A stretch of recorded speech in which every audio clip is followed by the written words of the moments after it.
নমস্কার বন্ধুরা, রান্নাঘরে সবাইকে স্বাগত। আজকে আমি বানাচ্ছি একটু অন্যরকম চিকেনের প্রিপারেশন। রোজকার সেই একই রকম চিকেন খেতে ভালো না লাগলে বানিয়ে ফেলতে পারেন এই রেসিপিটি। আজকে আমি বানাচ্ছি আচারি চিকেন। এর স্মেল এত সুন্দর হয়, মনটা ভরে যায়। এই রান্নাটি করতে খুবই সামান্য উপকরণ লাগে, যা খুব সহজেই পাওয়া যায় হাতের কাছে। তাহলে চলুন বানিয়ে ফেলি রেসিপিটি। আমি এখানে 700 গ্রামের মতো চিকেন নিয়েছি, ভালো করে ধুয়ে নিয়েছি। এবারে একটা মশলা বানিয়ে নিচ্ছি। মশলা একটা ফ্রাই প্যানে দিয়ে দিলাম মশলাগুলো। 1/4 টিস্পুন করে দিয়েছি জিরে, মৌরি, মেথি, কালো জিরে, 3টে শুকনো লঙ্কা। এগুলো একটু ভালো করে ভেজে নেব। ভাজা হয়ে গেলে ওগুলোকে আমি গুঁড়িয়ে নেব। এবার চিকেনের মধ্যে আমি 3 টেবিল স্পুন দই দিয়ে দিয়েছি। এবার দিচ্ছি লবণ, পরিমাণ মতো লবণ আমি দিয়ে দিলাম। 1/2 টিস্পুন হলুদ দিয়ে দিলাম। আর যে ভাজা মশলাটা আমি গুঁড়িয়ে নিয়েছিলাম ওটা দিয়ে দিলাম। দিয়ে দিলাম রসুন আর আদা 2 টিস্পুন। আদাটা এখানে একটু কম, রসুনটা একটু বেশি। এবারে সবকটা উপকরণ একসাথে আমি মিশিয়ে ম্যারিনেট করে রেখে দেবো 1 ঘন্টার জন্য। একটু গোলমরিচের গুঁড়ো আমি দিয়ে দিলাম। এবার এখানে 2টো মিডিয়াম সাইজের পেঁয়াজ কুচিয়ে নিয়েছি, একটা বড় সাইজের টমেটো আর 3-4টে কাঁচা লঙ্কা আমি চিড়ে নিয়েছি। এবার কড়াইতে 2 টেবিল স্পুন আমি সর্ষের তেল দিয়ে দিলাম।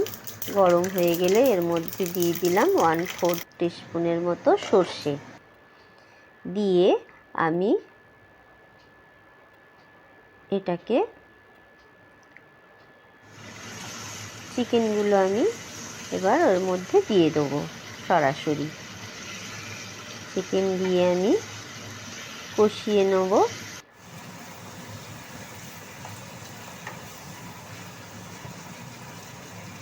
যতক্ষণ চিকেনটা কষানো হচ্ছে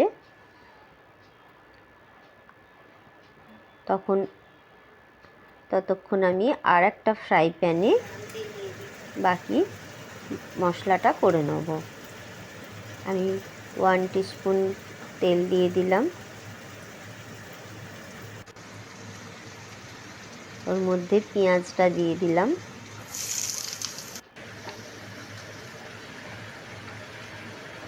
পেঁয়াজটা একটু ভাজা ভাজা মতো হলে ওর মধ্যে আরও আন্দাজ করে একটু লবণ দিয়ে দিলাম।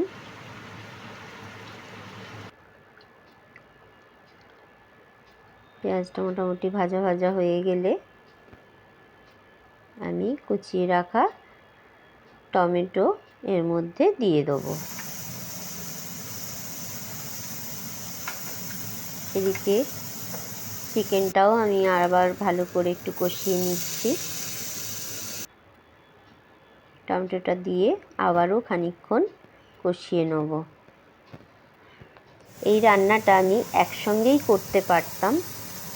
আগে পেঁয়াজ ভেজে টমেটো দিয়ে কষিয়ে নিয়ে তারপরে চিকেন দিয়ে আমি করতেই পারতাম, কিন্তু আমি একটু অন্যভাবে করার চেষ্টা করেছি। আর এতে আমার সময়টাও অনেকটাই বেঁচে যাবে। চিকেনটা ওদিকে হতে হতে এদিকে পেঁয়াজ, টমেটো আর দিয়ে দিলাম কাশ্মীরি লঙ্কার গুঁড়ো আর কয়েকটা কাঁচা লঙ্কা চিড়ে দিয়ে দিলাম। এগুলোকে ভালো করে কষিয়ে নিচ্ছি। চিকেনটা আমি লো টু মিডিয়াম হিটে করছি।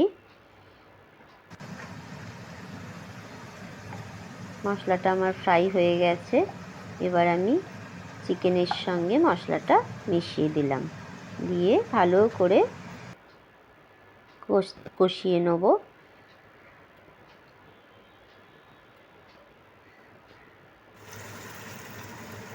একটু সামান্য 1/4 কাপের মতো জল আমি গরম করে দিয়ে দিলাম।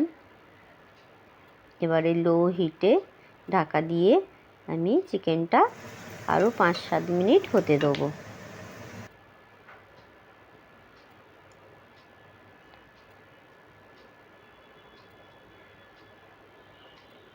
চিকেনটা মোটামুটি হয়ে এসেছে।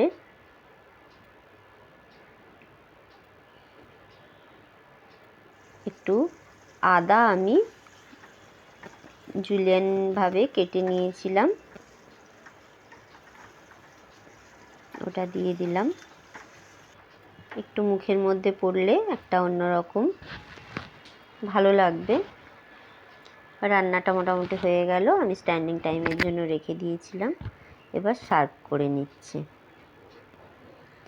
আমি এখানে কি পরিমাণে কি উপকরণ দিয়েছি আমি ডেসক্রিপশান বক্সে দিয়ে দেবো, আপনারা ওখান থেকে দেখে নেবেন। ভালো লাগলে অবশ্যই ট্রাই করবেন। লাইক, কমেন্ট ও শেয়ার করে দেবেন। পাশে থাকা বেল আইকনটি প্রেস করে দেবেন, তাহলে নতুন কোনো ভিডিও আপলোড করলে আপনার কাছে নোটিফিকেশান চলে যাবে।